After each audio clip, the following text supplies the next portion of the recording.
پھر 60 ہجری میں حضرت معاویہ کی وفات ہو گئی اور ان کا بیٹا یزید امیر المومنین بن گیا. اور یزید کے بارے میں بہت سے لوگ پہلے سے ہی کیا تھے، معاملہ اختلافی تھا کہ یہ وہ منصب کا اہل ہے یا نہیں ہے، اور موقع اچھی طرح مل گیا. یہی وہ وقت تھا جس میں ان بدبختوں نے، شیعوں نے کیا کیا، کوفے کے اندر حضرت حسین کو بلانا شروع کر دیا جو کہ وہ مدینے میں تھے. کہا کہ آپ کے باپ کی خلافت اصل میں آپ حقدار ہیں، اور جو آپ کے بھائی چھوڑ کے دیے یہ بہت بڑی غلطی تھی، اور آج اگر آپ ہمارے پاس آ جائیں گے تو ہم اپنے جان پہ کھیل کے آپ کی مدد کریں گے اور یزید کا تختہ الٹا دیں گے. حضرت حسن نے جس وقت وفات پائی اس وقت گویا کہ وصیت کر کے گئے تھے حضرت حسین کو کہ دیکھو تم میرے چھوٹے بھائی ہو، جس طرح ان لوگوں نے مسلمانوں میں لڑانے کے لیے مجھے بیچ میں لایا، کوشش کی، نہیں ہوا تو زہر دیا، اور میں زہر سے مر رہا ہوں، مجھے معلوم ہو رہا ہے، اور یاد رکھو تمہارے ساتھ بھی یہی کھیل کھیلیں گے، تم ان کے ساتھ نہ ملنا. لیکن ان بدبختوں نے ایسا ماحول تیار کیا، خطوط پہ خطوط لکھے، ہر دن ایک دن 50 خط آتے تھے، اور معافیوں تلافیوں کے کہ ہم نے کیا کیا، غلطی کر دی، معاف کر دیجئے، حضرت علی کو ہم صحیح طور پر سپورٹ نہ کر سکے، لیکن اگر آج آپ آ جائیں گے تو ہم کیا ہیں، اپنے جانوں پہ کھیل کے آپ کو سپورٹ کریں گے. تو ان خطوں کے وجہ سے، ان بلاؤں کی وجہ سے حضرت حسین آخر مان گئے.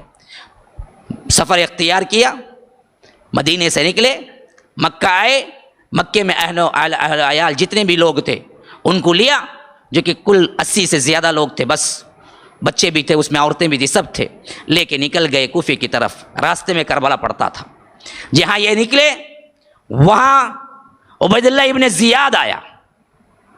یہ بدبخت ترین شخص، ایسا ظالم تھا جو خلافت امیہ کی طرف سے گورنر بن کے آیا تھا، یزید کی طرف سے، اور ایسا بدبخت تھا کسی کو قتل کرنے پہ شکتا ہی نہیں تھا.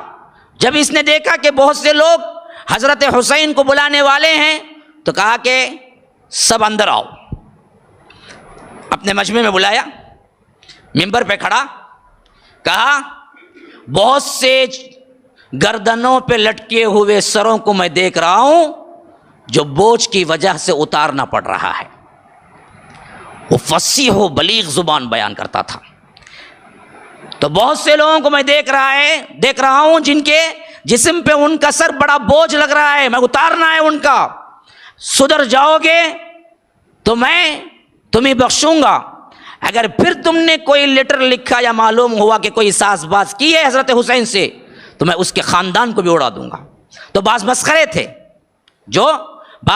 تھے جنہوں نے کیا کیا کہ کنکریاں ماری. عبید اللہ ابن زیاد کو کیا ہے، کنکریاں ماری، جو گورنر بن کے آیا تھا. اس نے کہا کہ اچھا میرے سے بھی وہی کھلواڑ کرتے ہو جو اس سے پہلے گورنروں سے کرتے رہے.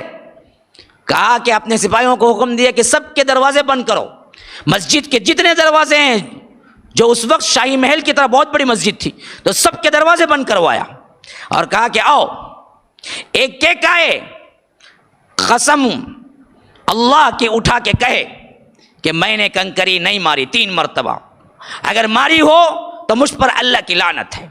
تو جب یہ بولے گا تو میں باہر بھیجوں گا. بولنے میں ذرا سا ہچکچایا، گردن اڑا دو. ایسے ایک ایک کر کے بلاتا تھا. تھوڑے سے بھی جو حضرت حسین کی طرف رغبت رکھتے تھے اور یہ قسم کھانے میں ذرا سا بھی تردد کرتے تھے، کہتا تھا گردن اڑاؤ. ایسے کئیوں کے لاش کے انبار لگ گئے مسجد کے باہر.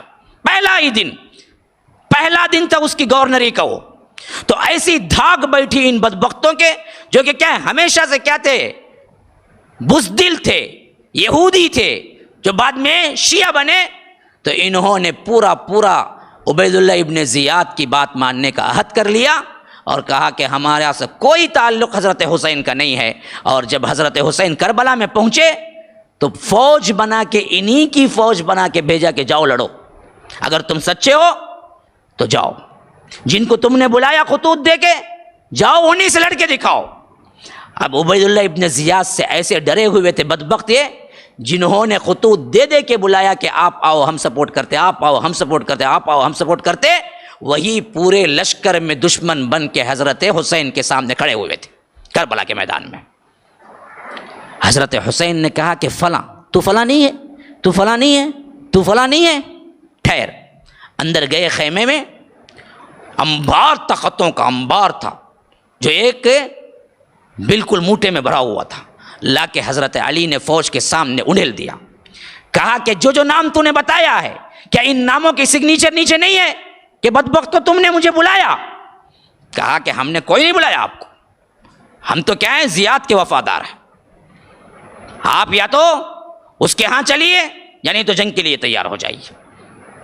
حضرت حسین نے کہا کہ نبوت کے خاندان کا ہوں، کبھی ذلت برداشت نہیں کر سکتا. عبید اللہ ابن زیاد کے پاس پہنچ کے بیعت کرنا یہ میری سب سے بڑی تذلیل ہے، میں یہ تو نہیں کر سکتا.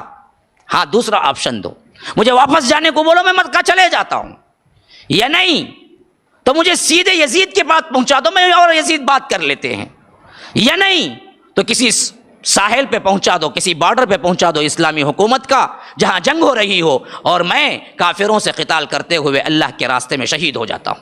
کہا کہ یہ تینوں ریکویسٹ ہم نہیں مانتے، ہم ایک ہی بات کہتے ہیں کہ آپ قیدی بن کے چلے عبید اللہ ابن زیاد کے پاس، یا نہیں تو ہم آپ سے جنگ کریں گے.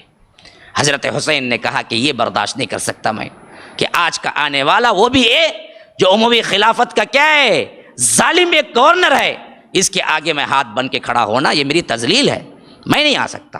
تو آخرکار یہی بدبختوں نے جنہوں نے بلایا حضرت حسین سے قتال کیا اور حضرت حسین کو مارا، اور یہاں تک ظلم دشمنی نکالی کہ اللہ کے رسول صلی اللہ علیہ وسلم کے نواسے کو الگ دھڑ الگ سر کیا، اور دھڑ کو جسم کو گھوڑوں کے سموں تلے رون دیا، اور خالی سر کو تھیلے میں ڈال کر ابن زیاد کے محل میں پہنچایا، اور کہا کہ جس کو تم مانگتے تھے آج ہم لا کے ثبوت واضح کر دیے کہ ہم تیرے وفادار ہیں، ہم حسین کے وفادار نہیں ہیں.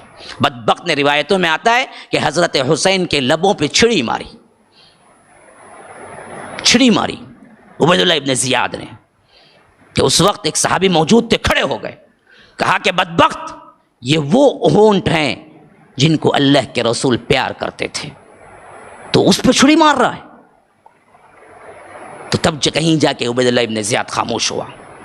یہ واقعہ بالکل صحیح ہے، ہوا تھا، ظلم ہوا تھا، لیکن اصل میں کرنے والے کوئی یزیدی نہیں تھے، مسئلہ سب انہی کا تھا، انہی بدبختوں نے مارا. اور جب یہ معاملہ ہو گیا، حضرت حسین شہید ہو گئے کربلا میں، یہ نیوز پھیلی، جو صحابہ جہاں بھی تھے دنگ رہ گئے. اتنا بڑا حادثہ ہو گیا، نواسہ رسول کو قتل کر دیا گیا، اور خاندان کو مٹا دیا گیا، بچوں کو بھی چھوڑا نہیں گیا.